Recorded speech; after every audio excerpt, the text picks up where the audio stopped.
WSU Waste Management Facilities Operation announced in August that changes were being made to on-campus recycling methods in order to reduce recycling contamination. Recycling contamination occurs when non-recyclable and recyclable items are mixed, or recyclable items are put in the wrong recycling bins. The changes made to on-campus recycling include accepting fewer types of recyclable items in recycling bins and changing certain commingled trash and recycling receptacles to accept just trash. Despite these changes, custodial staff and other WSU waste management employees have still noticed improper recycling around campus that may be causing contamination. All the time. There's usually food, pizza boxes are another one. I didn't know that for a long time either. Apparently pizza boxes are not recyclable. Those have to go in the trash because it messes up the grease and everything, messes with the machinery, apparently.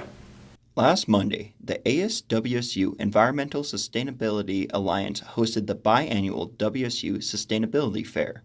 This event is a showcase of environmentally focused organizations, projects, and ideas. Many of the organizations and individuals at the fair were addressing the issue of recycling contamination in Pullman and how WSU can improve their recycling programs. One of the biggest problems with recycling is that it's a global issue. So instead of having just the local municipalities in charge of throughput from consumer waste all the way through processing, there's so many global partnerships involved. And so as they make their changes, then the local communities are stuck basically going back in and having to change up how their legislation works. So that's where all the changes are coming from. And so we have the opportunity now to kind of set the stage for how we want to address scaling up our solutions to the larger problem.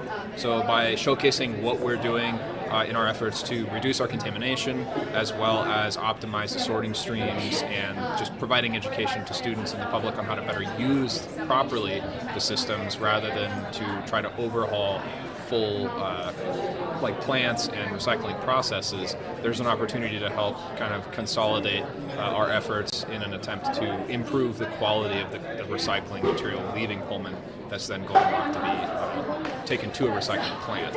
Other students have voiced their discontent with the current on-campus recycling methods as well. Adam Carlson recently wrote an opinion article in the Daily Evergreen that examined the current state of WSU's recycling programs and suggested possible improvements that could be made. I think while it does have its merits, the recycling system on campus is also in desperate need of improvement, like I pointed out in my article. When they switched to the commingled recycling rather than separate bins, they did so in an effort to sort of increase participation in recycling and make it easier for people to actually recycle. But now, commingled recycling, the bales of it, they have to pay to get rid of it. Plus, having only one bin for all of the recycling right next to a garbage can, a lot of times people don't even care and they'll just throw whatever into whatever bin.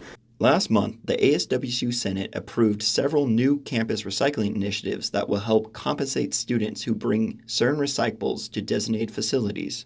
ASWSU senators said they hope these initiatives will urge Washington state legislature to implement similar initiatives on a statewide scale.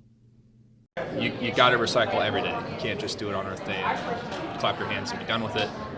This problem won't go away with just one day of effort. So it's going to take a collective effort from all 7 billion of us over all 365 days of the year for the next forever. So.